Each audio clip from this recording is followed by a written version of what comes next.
Tripura high court বার অ্যাসোসিয়েশনের নির্বাচনের vote গ্রহণ পর্ব চলছে। নির্বাচনের ফলাফল আজই ঘোষণা করা হবে। শান্তিপূর্ণ পরিবেশে ভোটাররা নিজেদের ভোটাধিকার প্রয়োগ করছেন বলে জানিয়েছেন রিটার্নিং অফিসার। এদিন রিটার্নিং অফিসার বলেন, ত্রিপুরা হাইকোর্ট বার অ্যাসোসিয়েশনের নির্বাচনে মোট 21টি আসনের জন্য 27 জন প্রার্থী প্রতিদ্বন্দ্বিতা করছেন। নির্বাচনে মোট 217 জন ভোটার রয়েছেন। 11টি পদের মধ্যে রয়েছে সভাপতি, সহসভাপতি, সম্পাদক, সহসম্পাদক, কোষাধ্যক্ষ ও 6টি কার্যকরী সদস্যের পদ। নির্বাচিত কমিটি পরবর্তী 2 বছরের দায়িত্বে থাকবে। এদিন তিনি আরও বলেন, নির্বাচনের সব নিয়ম মেনেই ভোটাররা ভোটাধিকার প্রয়োগ করছেন। আজই ভোট গ্রহণ এবং আজই ফলাফল ঘোষণা হবে। দুপুর 2:30 থেকে এই ভোট গণনা শুরু হবে। ত্রিপুরা হাইকোর্ট বার অ্যাসোসিয়েশনের যে দ্বিবার্ষিক নির্বাচন 2024-25 এবং 25-26 নির্বাচন আজ 10ই আগস্ট অনুষ্ঠিত হচ্ছে। আমাদের মোট ভোটার সংখ্যা হচ্ছে 217 এবং আমাদের যাদের নির্বাচিত ঘোষণা করব 11 জনকে আমরা নির্বাচিত ঘোষণা করব।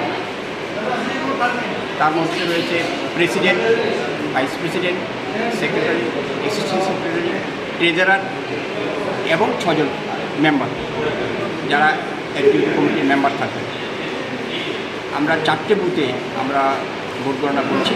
4টে বুথে প্রত্যেকটা বুথে মানে 1 নম্বর, 2 নম্বর, 3 নম্বর বুথে ভোটার হচ্ছে 55 জন, আর 4 নম্বর বুথে ভোটার হচ্ছে 52 জন, সর্বমোট 252 জন।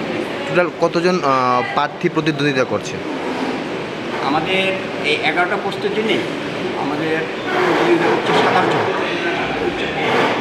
এখন পর্যন্ত প্রক্রিয়া কীরকম চলছে?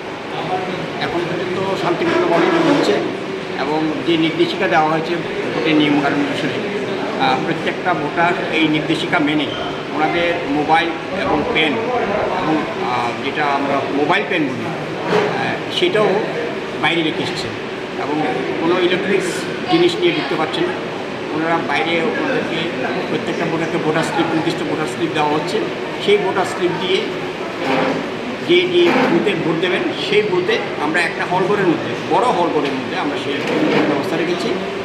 সেই নির্দিষ্ট ভোট কেন্দ্রে ওনারা ভোট দিচ্ছেন এবং এও করা হয়েছে যে বারের নির্দিষ্ট কলম দিয়ে ওই প্রার্থী নির্বাচনের ক্ষেত্রে টিক মার্ক দেবেন। কয়টা পর্যন্ত চলবে? আমাদের ভোটের যে নির্ধারিত সময় ছিল সেটা ছিল হচ্ছে 9:30 থেকে 1:30।